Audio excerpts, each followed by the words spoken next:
Just ఇప్పుడే సాంప్రదాయని సుప్పిని శుద్ధపూసని అనే cinema చూడడం జరిగింది.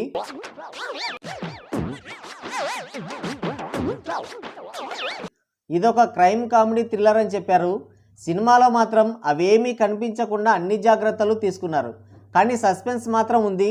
క్రైమ్ కామెడీ థ్రిల్లర్ ఇవేమీ లేకపోవడమే పెద్ద సస్పెన్స్.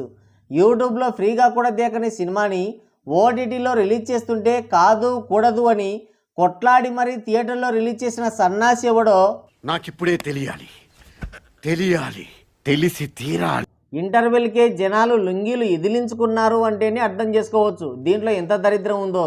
ఈటీవీ విన్ వాళ్ళకి పెద్ద లాసే వచ్చింది. ఒక వైల్డ్ ఆంటీ, అమాయక్ అంకుల్, ఒక పిల్ల చెప్రిగాడి చెకోడి కథ ఇది. అలాగని ఇది ఫ్యామిలీ స్టోరీ అనుకుంటే మనంత పనికిమాలినోళ్ళు ఇంకొండరు. ఆలీ, చిత్రం సీను, రఘు ఇలాంటి ఓల్డేజ్ పీపుల్ చాలామంది ఉన్నారు కదా అని కామెడీ సినిమా అనుకుంటే పప్పులో కాలేసినట్టు కాదు, మురికాలువలో మూతెట్టినట్టే.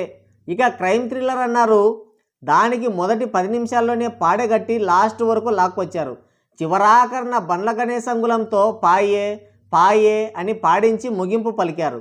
దీన్ని దృశ్యం తరహాలో తీర్చిదిద్దాలి అనుకున్నారు కానీ రెండో రోజే అదృశ్యమైంది. ఇక కథ విషయానికి వస్తే దాని గురించి మాట్లాడితే నా నోట నుంచి మంచి మాట్లాడాలో చెప్తానా. శివాజీ అంగుళం, లయాంటి, ఒక పిల్ల చెప్రిగాడు ఉంటారు. ఈ పిల్ల చెప్రిగాడు కామెడీ పేరుతో మనకి నరకం చూపిస్తుంటాడు. వాడిని వెనకేసుకొస్తూ ఉంటుంది లయాంటి. శివాజీ అంగుళం ఏమో పంచాయతీ సెక్రటరీ. చిన్న కుటుంబం, చింతకాయల కుటుంబం. అలాంటి వీరి లైఫ్లోకి ఓ కామాంధుడైన ఎస్ఐ వస్తాడు. లయాంటిని గోకుదామనుకుంటే మధ్యలో ఈ పిల్ల చెప్రిగాడు వచ్చి కాల్చి పడేస్తాడు కామెడీగా. ఇక వాడు జైలుకి వెళ్లకుండా ఉండాలని శవాన్ని మాయం చేయడానికి స్కెచ్ చేస్తాడు శివాజీ అంగుళం. ఆ శవాన్ని కారులో ఎక్కించుకొని కారులో వేసుకొని ఫ్యామిలీతో ట్రిప్కి వెళ్తాడు. అక్కడ ఇంటర్వెల్లు. థియేటర్లో ఎంతమంది మిగిలారో అని చెక్ చేసుకునే టైం అది. ఈ సినిమాకు కూడా మనం వచ్చామంటే మనంత పనికిమాలినోళ్ళు ఇంకెవరు ఉండరని రియలైజ్ అయ్యి మళ్ళీ సిగ్గు లేకుండా సెకండ్ హాఫ్ కోసం కూర్చుంటాం. ఇక సెకండ్ హాఫ్ అంతా కారులోనే తిరుగుతారు. ప్రీ క్లైమాక్స్లో ఎవడో కాల్ చేస్తాడు, నీది మొత్తం చూశాను, నాకు ఇయ్యకుంటే నీది పోలీసులకి పట్టిస్తా అని బ్లాక్మెయిల్ చేస్తాడు. ఇక వాళ్ళు పట్టుకుంటారేమో అని శివాజీ అంగుళం గన్తో కాల్చుకోబోతాడు. డైరెక్టరే ఆపి మొత్తం ఎవిడెన్స్ ఇస్తాడు. అక్కడితో సినిమా అయిపోదు. బండల గణేశ్ అన్నయ్యతో పాయే పాయే సినిమా పాయే మీ డబ్బులు పాయే అని సాంగ్ వేయించి మరీ మన సహనాన్ని పరీక్షిస్తారు. క్రైమ్ థ్రిల్లర్ అంటే ప్రేక్షకుల తెలివికి పరీక్ష పెట్టాలి, మెదడుకి పదును పెట్టాలి. కానీ మన సహనానికి అగ్ని పరీక్ష పెట్టారు. ట్విస్టులు ఉన్నాయి కానీ అవి మనకెక్కవు. పైగా కామెడీ పేరుతో ఆ పిల్ల చెప్రిగాడు ఒకడు. వాడిని చూస్తేనే చిరాకు వస్తుంది. ఫస్ట్ హాఫ్ అన్నా కొంచెం పర్లేదు, ఇక సెకండ్ హాఫ్లో మాత్రం కేకలు పెట్టించారు. ఏదో ఎమ్మెల్యే గిఫ్ట్ కోసం వెతుకుతుంటారు, అదేంటో తెలీదు.